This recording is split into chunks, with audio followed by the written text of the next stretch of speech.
বলতে চাচ্ছি ভাই এটা আমাদের অনিচ্ছাকৃত ভাবে হয়েছে। আর ভাই আমি মনে করি ভাই 10,000 কাস্টমার ডিলস করার মধ্যে একটা দুটো ভাই হয়ে যাওয়াটা একদমই স্বাভাবিক বিষয়।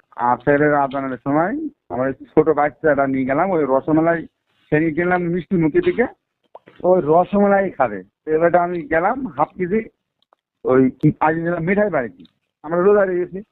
এবারটা বিল 260 টাকা নিয়ে নিতে গেলাম। আইনে আমরা বিকালবেলা আইসেছি, আইসে দিয়ে খাইয়েছে, খাইয়ে বমি তোলা শুরু করেছে। বমি ফিরেছে একদম মানে অন্যরকম হয়ে গিয়েছে। তারপরে ইফতারের পরে আমরা ওই মিষ্টি খাইয়ে দেখি নষ্ট, বুঝেছেন? আমার দিকে মিষ্টির বেশি টাইম হচ্ছে। তারপর আমি যাইয়ে বললাম যে আপনার এই মিষ্টি কুমাটা দিলেন, এই নষ্টটা দিয়েছেন কেন? মানে আমি গিয়েছি লুঙ্গি ফিরে, হ্যাঁ গ্রামের মানুষ যায় খাদ্য ওইটা দিয়েছে। আমি বললাম যে আপনি নষ্টটা দিয়েছেন কেন? বাইকটা খেয়ে বাইকটা মজা আসছে, তাহলে আপনি এরামটা দেবেন কেন? এই বললাম পেন্সকিট দিল, হ্যাঁ পেন্সকিট দিলে এটা নষ্ট। আমি যাই বলছি আপনারা খান দিনে এটা বের করেন, নিল না, বেরই করছেন না, মানে নেই ওরা দোকানের মধ্যে দিলে। আমরা আপনি একটু বের করেন, বের করে খাইয়ে দেখেন আর মানুষের দেখান, দেখাইল না, নেই আর একটা বাটি দিয়ে পেন্সকিট দিলে। জিনিসটা তো না দেখে আমার না এরকম হয়ে হইলে একটা সাধারণ অন্য মানুষের জন্য মানে ক্ষতিগ্রস্ত না হয়ে যায়, বুঝলেন? এইটাই আর কি।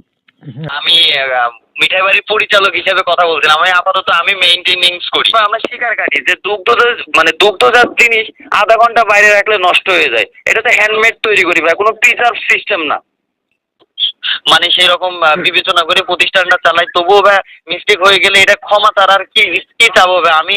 মানে আপনি একটু মাথায় রাখেন ভাই রেপুটেশনের বিষয়। আমি একটা মানে 50-60 জন এই প্রতিষ্ঠানে কর্মরত আছে, তো সবার পানে একটু খেয়াল করে আপনি বা যাই নিউজ করিয়েন না কেন একটু ভেবে চিন্তা করুন। তবু আমি বলতে চাচ্ছি ভাই এটা আমাদের অনিচ্ছাকৃত ভাবে হয়েছে। আর ভাই আমি মনে করি ভাই 10,000 কাস্টমার ডিলস করার মধ্যে একটা দুটো ভাই হয়ে যাওয়াটা একদমই স্বাভাবিক বিষয়। দেখেন একটা খাবার যতক্ষণ না সে ল্যাব টেস্ট করবে বিষক্রিয়া শুধুমাত্র এটা খেয়ে হয়েছে কিনা, এটা নানান পর্যায়ে বা আমরা প্রশ্ন তুলতে পারি। তবুও আমরা ভাই এটা নিয়ে বেশি এখন আপাতত প্রশ্ন তোলার ইচ্ছা নেই, যেহেতু জিনিসটা প্রোডাক্টটা খারাপ পেয়েছে।